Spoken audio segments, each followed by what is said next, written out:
Welcome back, Living Environment. Today's aim, what are variations? I'm going to continue with the unit evolution. All right, so for the do now for today, you're going to unscramble the sentence. All right, the goals is to understand variations and how it directs or drives the process of evolution. The agenda for today, you're going to open and watch the lesson video. You're going to complete the do now in the guided notes. Next, you're going to complete all notes, region questions, and summary in the guided notes. All right, nothing new. And make sure you don't, make sure you don't forget to click the turning button and submit the work by the end of the day. All right, so go ahead and open up the guided notes. You're going to put your first and last name, put today's date, and put the period you have living environment. So today's aim, once again, what are variations? All right, when I say variations, I mean what are variations in a species or differences in a species. So for the do now, you're going to unscramble the sentence. So you have a sentence below that does not make sense. I would like you to unscramble it and write the sentence in the guided notes where it says do now over here. All right, so go ahead, please press the pause button now and you can complete that.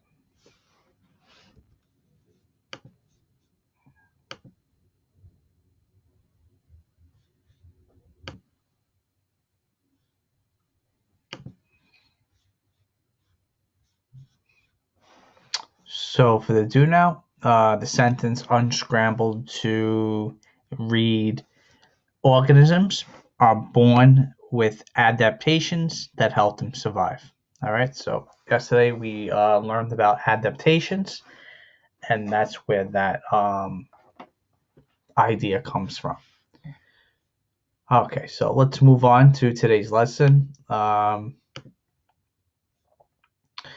right, so I want you guys to just think about this, brainstorm about it in your own head. All right, think about the question: do all adaptations appear the same for every organisms of a species? All right, so I want you to look at the image below. All right, on the image on the left side, we have uh, the species rabbits, and then we have canines on the right. All right. So think about looking at the pictures. Do all adaptations appear the same for all organisms of a species? All right. Yes or no. And then think about why. Why do you think that's the case? You could press pause and you can take about a minute to think about that.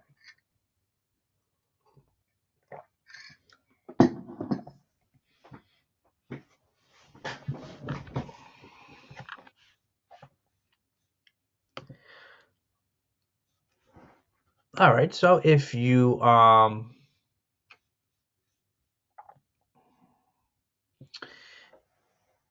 said something along the lines of no, all right, I'm gonna have to applaud you because you are correct, right?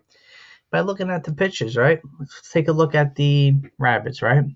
You look at, right, we have mother and father, and then we have the offsprings, all right? Do all the offsprings look the same? No, right? They all have fur, right? But it's not the same color, all right? We could even say they're different sizes, right? Some rabbits are smaller compared to the others, all right?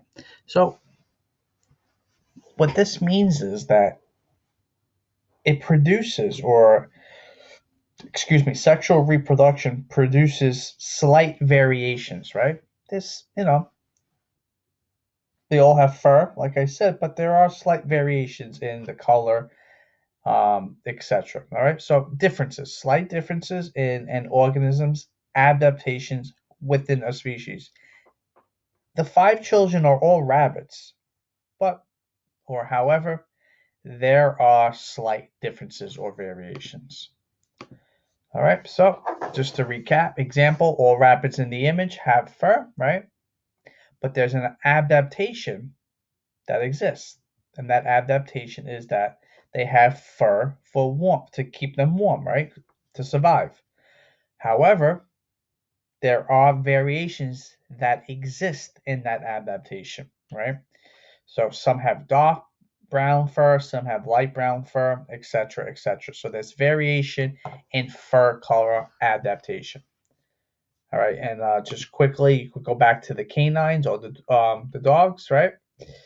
All the dogs have fur, right? But they're all dogs. That's the species, right? But within that species, there are variations, right? Different color furs, different patterns, etc., etc. All right, so moving on. New vocab word for today. All right, you probably guessed it. Variations equals slight differences within a species. All right, so we can, well, before you copy that vocab word, let's take this time. Let's go back, right?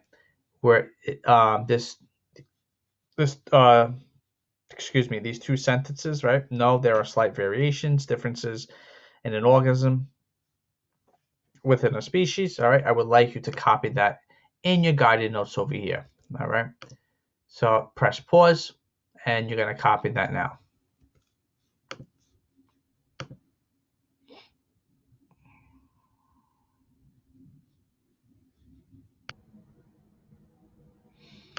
All right, welcome back. So in your guided notes, you should have filled in. No, there are slight variations or differences in an organism's adaptations within a species. So, all right, after you do that, let's move on. Now we can copy down the new vocab word. All right, so variations is defined as a slight differences within a species. All right, so you could put that, you got to write that in your guided notes right underneath the previous question. So you could write variations equals, right? And then you could type in your definition. You could once again press pause.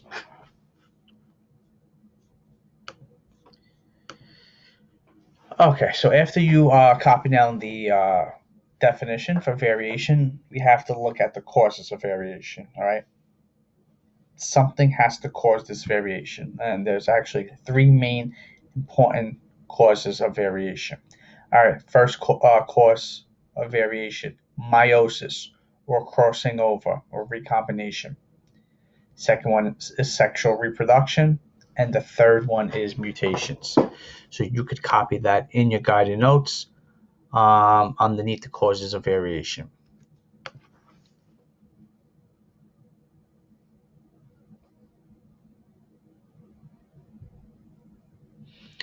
Okay, so after you copy down the causes of variation, let's just quickly discuss what this means. All right. We learned about meiosis. All right. Meiosis is different than mitosis. All right. We know that mitosis is a copy machine. All right. Mitosis, mitosis, is a copy machine. It's going to produce the exact same daughter cell as the parent cell. All right. In comparison, or on the other side of the coin, is meiosis. Meiosis is, or meiosis, um, you could say it either way, is not a copy machine. All right, there's crossing over. So the daughter cell in meiosis is going to be different than the parent cell. All right, there's crossing over, there's recombination. It's not going to be exactly the same. All right, you're gonna have parts of the genes, or I should say, the genes do come from the parent, but since there's crossing over, since there's recombination, it's not going to be the same. All right, you're rearranging the sequence, so to say. All right, sexual reproduction. All right, sexual reproduction is meiosis, right? In the sense that in order for sexual in order for meiosis to occur, you have to have sexual reproduction, right? So sexual reproduction, there's a male and a female, right? And in sexual reproduction, meiosis is going to occur. And then the third one are mutations, right? We learned about mutations. Mutations are random events in which the genes are changed, all right?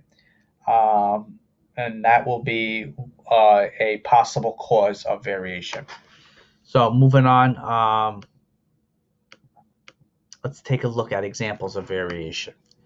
All right, so variations are slight differences in adaptations. All right, so let's take a look at the adaptations below and determine how the type of variation for each trait. So let's take a look at the first one. All right, the first picture, it looked like, I don't know, probably a fox, right? So adaptation for this picture is fur, right? So let's go back to our guided notes. All right.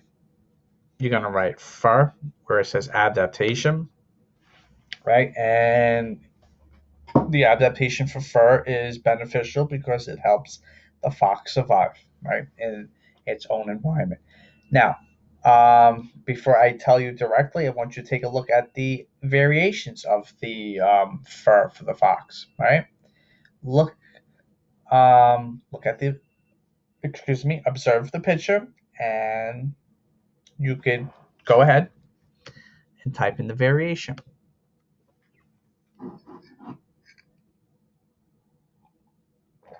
So what are the variations for this fox? All right, and if you wrote differences in fur color, you are correct.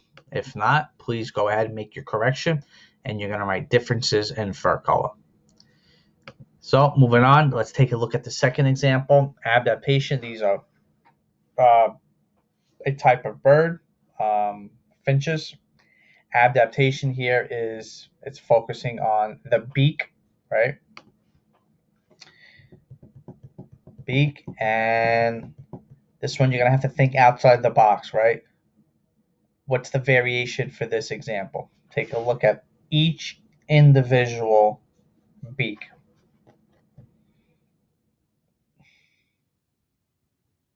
It's not showing you fur color. So, it's not showing you color or the color of the beak. So, it's not going to have to do anything with color. All right? Compare this one to this one. How are they different? All right, and if you came up with something along the lines, differences in beak size and shape, you are correct. All right, so each finch has a different beak size. So go ahead and fill that in over here where it says variation.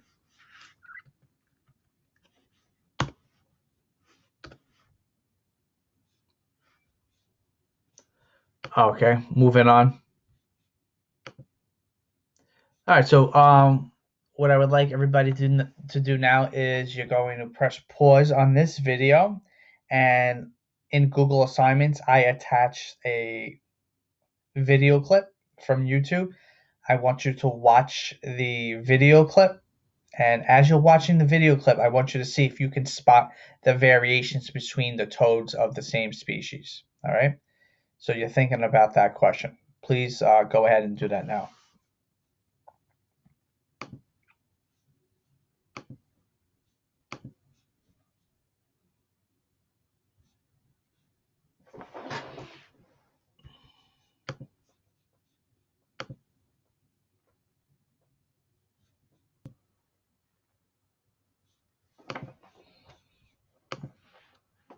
All right, so after you watched that video, you were probably, you were able to tell that there are more than one variation between the toads, right? If you came up with foot size, body shape or body size, different tints or different color contrast of the color of the toad, right? Those were all variations, and there was many more. All right, so let's move on. So variation and survival rate. Variations are connected with survival rate for a species. All right, variations help a species to survive when the environment changes. All right, only certain organisms are affected, which leads to the species to continue. So I would like to direct everybody's attention. You're going to write that where it says variation survival rate. Please fill in your guided notes.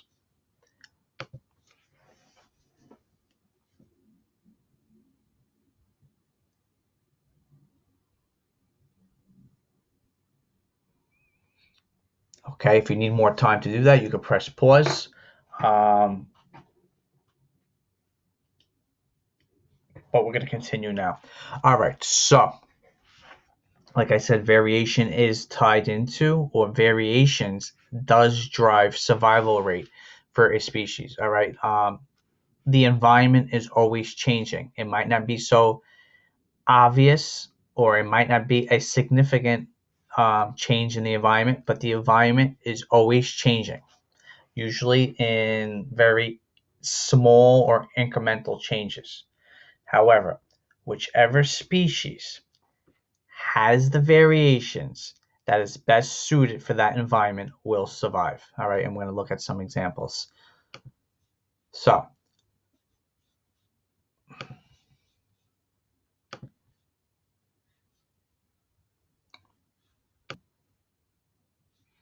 okay, let's look at the example with the gazelle. So, only gazelles, in this example, only gazelles with legs, excuse me, that are 3 feet or longer can escape from lions when they are being chased. Which variation will be unsuccessful in this environment? Support your answer. All right, so if you selected, or if you said, hey, the gazelle with the 2.5 foot leg probably won't survive, or will not survive, because it's going to be captured by the lion. You are correct, right? So this gazelle will not survive. All right, the gazelles with the legs with 3 feet or longer will survive, and they will be able to pass on and reproduce, pass on their genetic sequence to their offspring. All right, let's look at example 2. All right.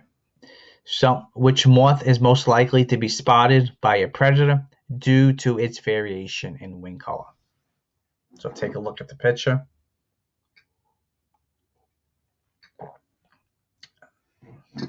And if you said this moth is not going to survive because its camouflage is not really best suited for this environment.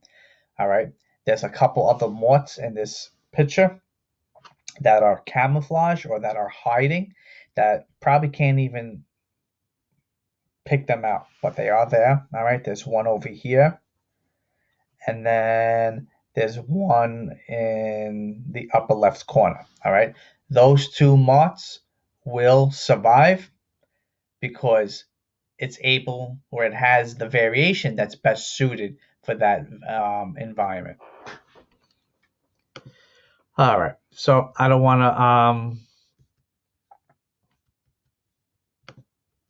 to extend this video any longer, because I know some of your attentions are not. I'm losing you guys. So let's end it over here. All right. So what you're gonna do is you're gonna answer the region questions. All right. You have 1, 2, 3, 4, 5. Right. You have 5 multiple choice region questions.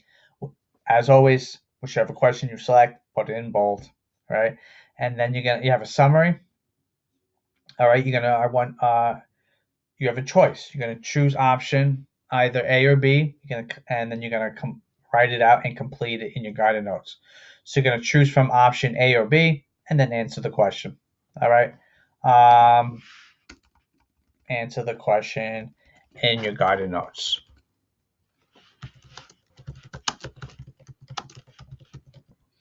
All right, I'm going to quickly read them. All right, option A. What would happen if a disease hit a field of crops with little variations? Then option B, what would happen if a disease hit a field of crops with a large amount of variations?